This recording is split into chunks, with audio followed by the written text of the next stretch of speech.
मुखिया जी, आपकी पत्नी ठकुराइन बालकनी से गार्डन में आ गिरी।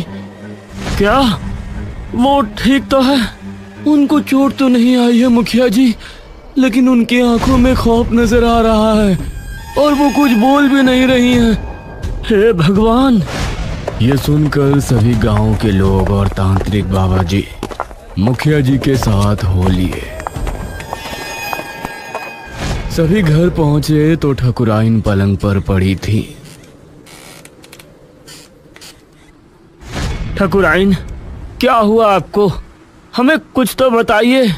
मुखिया जी को सामने पाकर ठकुराइन उनसे लिपट गई। ए जी। कुछ देर ठकुराइन ऐसे ही मुखिया जी के गले लगी रही और फिर हिम्मत करके बोली, मुझे बहुत ही भयानक सपना दिखाई दिया और फिर ऐसा लगा कि कोई मेरा पैर खींच रहा है।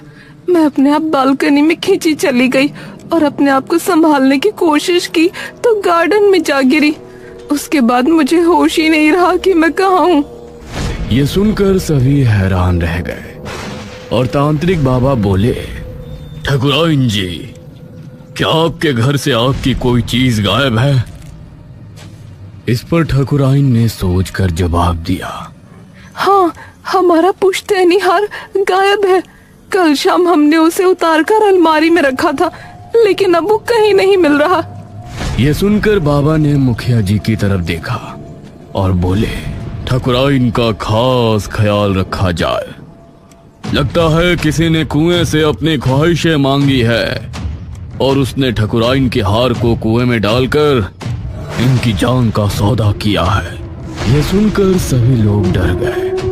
ठकुराइन के चेहरे पर आया खौफ और ज्यादा बढ़ गया और मुखिया जी की आंखों से आंसू निकल पड़े। मैं आपको कुछ नहीं होने दूंगा ठकुराइन, कुछ नहीं होने दूंगा। अब फिर से गांव में डर का माहौल छा गया था। ठकुराइन की सुरक्षा में मुखिया जी ने कई आदमी लगा दिए थे। रात होने पर सभी अपने अपने घरों में घुस गए थे। मैं भी दादाजी के साथ बरामदे में ही बैठा सोच में डूबा था। रोहन बेटा, तुम क्या सोच रहे हो? अब कुछ नहीं दादाजी, बस मैं दादाजी को और परेशान नहीं करना चाहता था, इसलिए मैंने उनको नहीं बताया कि मुझे कोई आवाजें सुनाई देती हैं।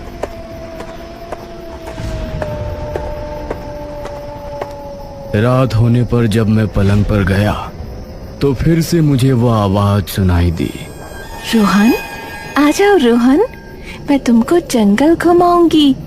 इस बार अपने साथ हल्दी की गांठें मत लाना।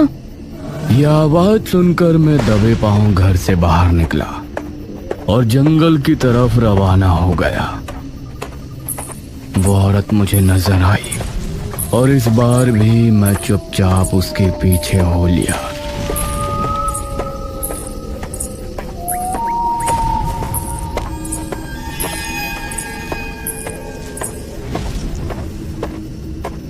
आप पिछली बार भाग क्यों गई थी? आप हल्दी की गांठों से क्यों डरती हो? अगर जंगल घूमना चाहते हो तो चुपचाप मेरे साथ चलते रहो। इस तरफ मुखिया जी भी अपनी पत्नी के साथ कमरे में बैठे थे। अरे आप कब तक ऐसे जागते रहेंगे? सो जाइए ना। नहीं, आज मुझे नींद नहीं आएगी। तुम्हारी जान खतरे में है। ठीक है मेरे पति देव, मैं भी देखती हूँ आप कब तक मेरे लिए जागते रहते हैं। इस तरफ मैं कुंड के सामने बैठ चुका था। अब तुम अपनी आंखें बंद कर लो। उसके कहने पर मैंने मेरी आंखें बंद की और फिर उसने मेरे कंधों पर हाथ रखकर मंत्र पढ़े। काफी देर तक मंत्र पढ़ने के बाद वो मुझसे अलग हुई। अब तुम आंखें खोल सकते हो। मैंने आंख खोली तो पाया कि सामने एक मटका रखा हुआ है। इस मटके को उठाओ और मेरे साथ आओ। लेकिन आपने तो कहा था कि विधि करने के बाद मैं झरने पर जा सकता हूँ और पेड़ों पर भी चढ़ सकता हूँ।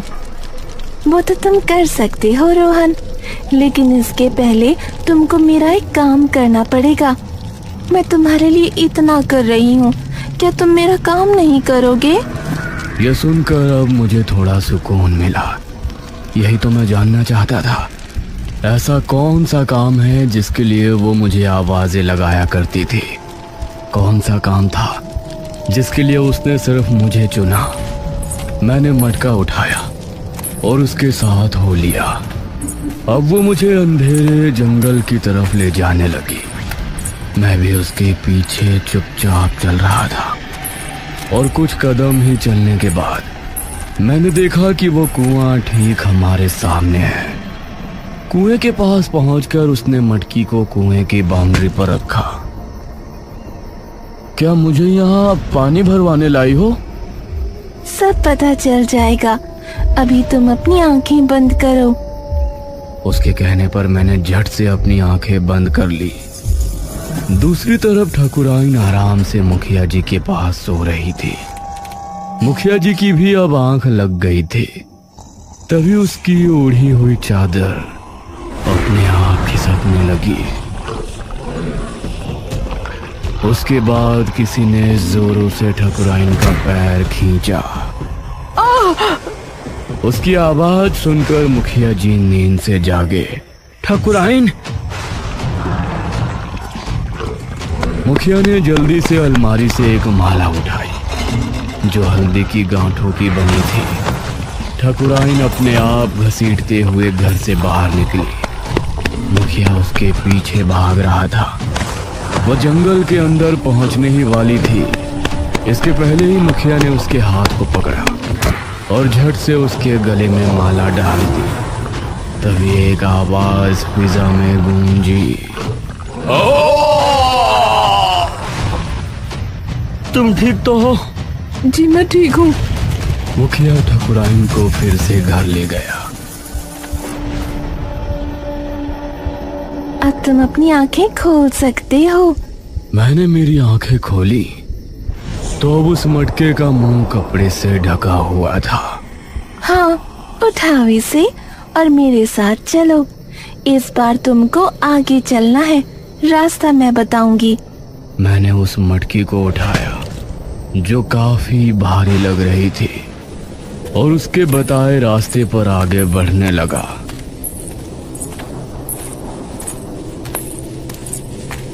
काफी देर चलने के बाद मैं एक गुफा पर पहुंचा। इसके अंदर चलो।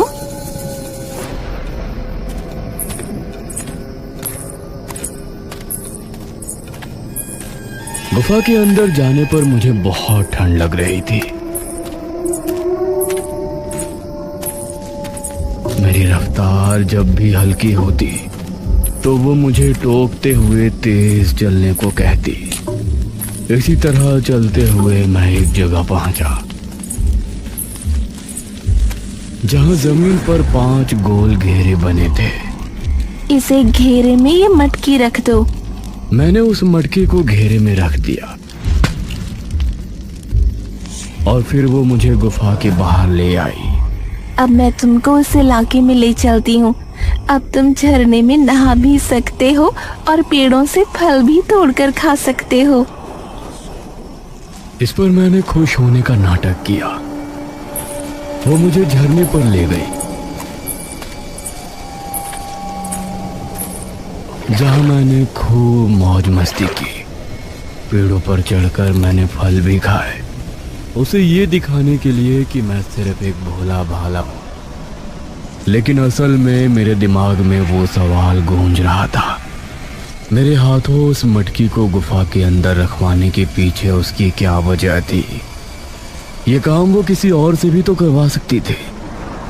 कुछ देर ऐसे ही मस्ती करने के बाद मैंने उससे विदा ली और घर पहुंचा।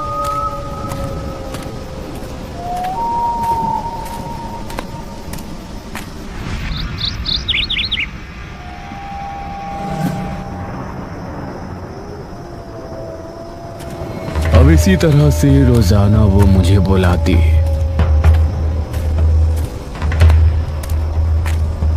और एक घेरे में एक मटकी रखवा दी। अब 3 रातें पूरी हो गई थी और 3 मटके गुफा में पहुंचाए जा चुके थे। मेरे मन में अब ये जानने की जिज्ञासा थी कि उन मटकों में ऐसा क्या होता है जो वो मुझे नहीं बताती। अपनी आंखें बंद कर लो।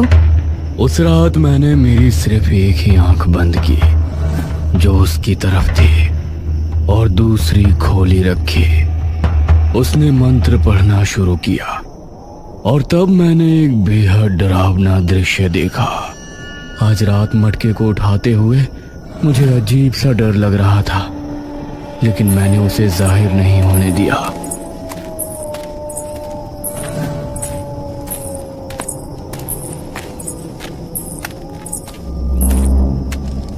उस मटके को गुफा में पहुंचाने के बाद अब मैं फिर से घर पहुंचा, लेकिन अब मुझे कुछ भी छिपाना ठीक नहीं लग रहा था। दादाजी, मुझे आपको कुछ बताना है। क्या हुआ रोहन? बताओ, क्या बताना चाहते हो? मैंने दादाजी को अब आवाजों से लेकर सारी बात कह सुनाई, जिसे सुनकर दादाजी ने मुझे एक थप्पड़ लगाया। तुमको पता भी नहीं है कि तुमने गांव वालों को किस मुसीबत में फंसा दिया है। दादाजी ने मुखिया को खबर पहुंचाई और मुखिया जी ने अब उन्हीं महान तांत्रिक को बुलाया। वह कुर्सी पर विराजमान थे और मैं किसी मुजरिम की तरह उनके सामने खड़ा था। जिज्ञासा, जिस जिज्ञासा के चलते तुमने ये गलती की है वो कोई छोटी गलती नहीं है रोहन बेटा। मुझे अपना बाजू दिखाओ। ये सुनकर मैंने कमीज ऊपर करके अपना बाजू उन्हें दिखाया। मेरे बाजू पर एक छोटा सा काला निशान था जो पैदाइशी था। मंजरी को हमने बुरी तरह मार पीट कर गांव से निकाल दिया था, लेकिन उसे काली विद्या आती थी, इसलिए उसने किसी तरह से अपने आप को बचा लिया था। लेकिन अब हल्दी की गांठें उस पर भी अभिशाप हो चुकी थी। मतलब हल्दी की गांठों से अब मंजरी को भी दूर रहने की जरूरत थी और कुएं के शैतान से अब उसने सौदा किया था। मंजरी, अब तक कई इंसान मैंने इस कुएं में समा लिए हैं। अब तुम जाओ तो अपनी शक्तियां बढ़ाने के लिए और मुझे इस कुएं से आजाद कराने के लिए एक विधि कर सकती हो। कैसी विधि देव? तुमको वो बच्चा ढूंढना है जिसके बाजू पर एक काला निशान है। उस बच्चे के जरिए तुमको एक विधि करनी है। उस विधि का तरीका ये है, तुमको उस बच्चे को किसी भी तरह कुएं पर लेकर आना है। उस बच्चे के हाथों उस गुफा में लेकर जाना है जहां तुम अपनी तंत्र विद्या करती हो। तो एक महामंत्र पढ़ने के बाद तुम्हारे और मेरे ऊपर से हल्दी की गांठों का अभिशाप हट जाएगा और फिर हम दोनों और शक्तिशाली हो जाएंगे। ये गांव वाले फिर हमसे किसी भी तरह से बच नहीं पाएंगे। मैं ऐसा जरूर करूंगी देव, जरूर करूंगी। ये सुनकर सभी गांव वाले हैरान रह गए और मेरा तो मानो खून ही जम गया था। इसका मतलब उसने मेरे जरिए अपनी आधी से ज्यादा विद्या को पूरी कर लिया है। हाँ, लेकिन घबराने की जरूरत नहीं है।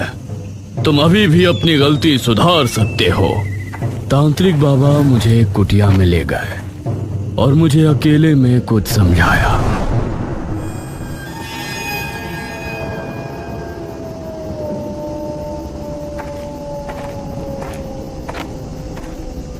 उस रात मैं फिर से मंजरी के पास पहुंचा।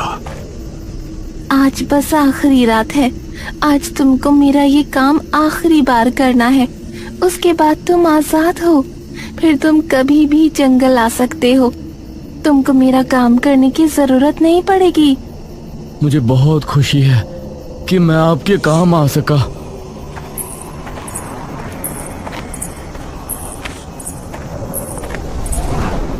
उस रात भी मैं हाथ में मटके लिए गुफा में पहुंचा।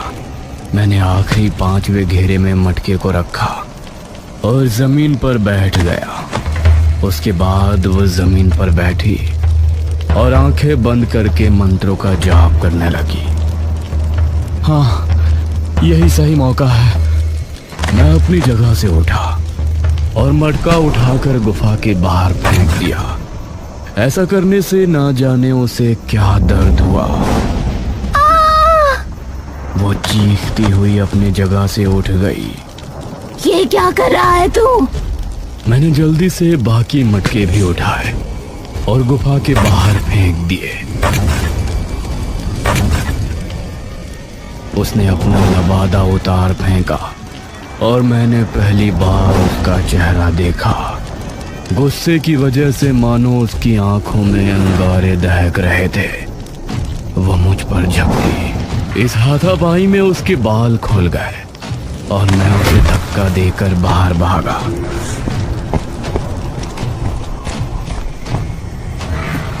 नहीं बचेगा तू, नहीं बचेगा।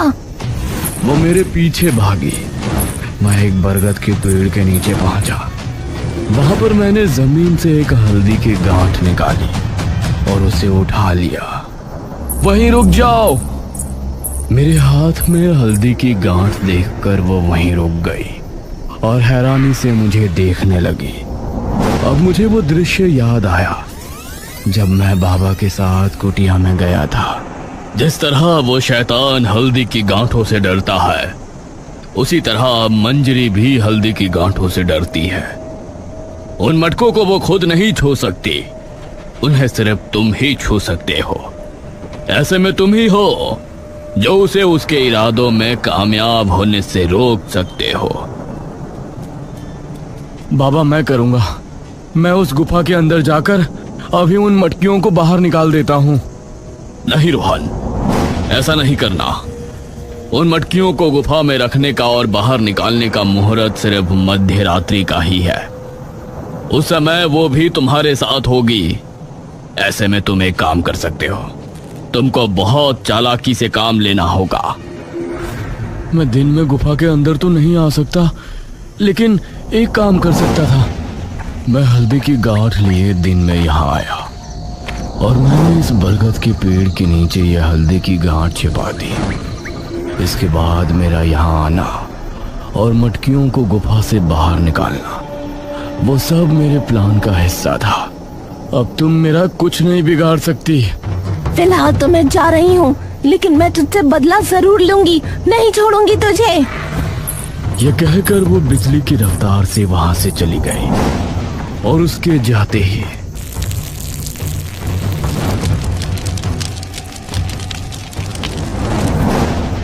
उसी रात एक शख्स हाथ में लालटेन लिए काला लबादा पहने हुए कुएं पर पहुंचा।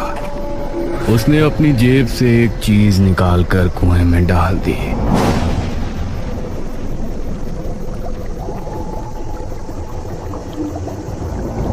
और फिर लालटेन को कुएं में फेंककर वहां से भाग निकला।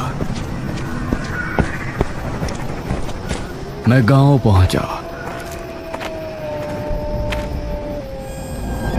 और मैंने पूरी घटना उन्हें कह सुनाई। रोहन बेटा, तुमने बहुत बहादुरी वाला काम किया है।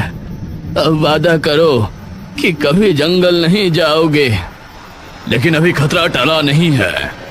मंजरी जिंदा है और कुएं का शैतान भी। इस पर मैं मुस्कुराया और बोला, तांत्रिक बाबा, मैं चाहता हूं कि आप सभी मेरे साथ कल रात कुएं पर चले। ये सुनकर सभी हैरान रह गए। ये क्या कह रहे हो तुम रोहन? दादाजी, बस एक बार मेरी बात मान लीजिए। मुझे आप सभी को कुछ दिखाना है। ठीक है रोहन बेटा, तुम हमें जो भी दिखाना चाहते हो हम जरूर देखेंगे, लेकिन कुएं के करीब कोई नहीं जाएगा। अगली रात सभी गांव वाले मेरे साथ जंगल पहुंचे और सभी कुएं के इर्द गिर्द खड़े हो गए। कुएं के अंदर से अजीब सा धुआं निकला, लेकिन काफी लोग थे, इसलिए कोई भी डर कर नहीं भागा। उस समय मंजरी गुफा के अंदर कुंड के सामने बैठी हुई मंत्र उच्चारण कर रही थी। तभी जोरों की हवा चली और कुंड की आग बुझ गई। ये क्या हुआ? तभी किसी अदृश्य शक्ति ने उसका पैर खींचा और वो घसीटने लगी। ये क्या कर रहे हैं आप? मेरे देव! मंजरी बुरी तरह से घसीट रही थी। गांव के सभी लोग कुएं के पास खड़े थे। उन्होंने मंजरी को कुएं की तरफ आते देखा तो हैरान रह गए। अरे ये तो मंजरी है। मंजरी ने कुएं पर आकर बाउंड्री को कसकर पकड़ लिया। मंजरी आंटी, कल रात आप जब मेरा गला दबा रही थी तो मैंने आपके कान की बाली उतार ली थी और फिर कल ही मैंने उस बाली को कुएं के अंदर डालकर अपनी ख्वाहिश मांगी कि कुएं का शैतान आपको अपने अंदर खींच ले और उसके बाद ये कुआं हमेशा के लिए शैतान से मुक्त हो जाए। ये सुनकर मंजरी के साथ सभी गांव वाले भी हैरान रह गए। मंजरी चीखती हुए कुएं के अंदर जा गिरी और फिर चारों तरफ सन्नाटा छा गया। तभी कुएं के अंदर से काला धुआं निकलकर ऊपर आसमान में चला गया। रोहन बेटा, तुमने पूरे गांव को खतरे से बचा लिया। पूरे गांव को। तुम बहुत बहादुर हो। मुझे तुम पर गर्व है बेटा। दादाजी ने फक्र से मुझे गले लगा लिया। सभी गांव वाले अब बहुत खुश थे क्योंकि उस रात के बाद से कुएं का खौफ हमेशा के लिए खत्म हो गया।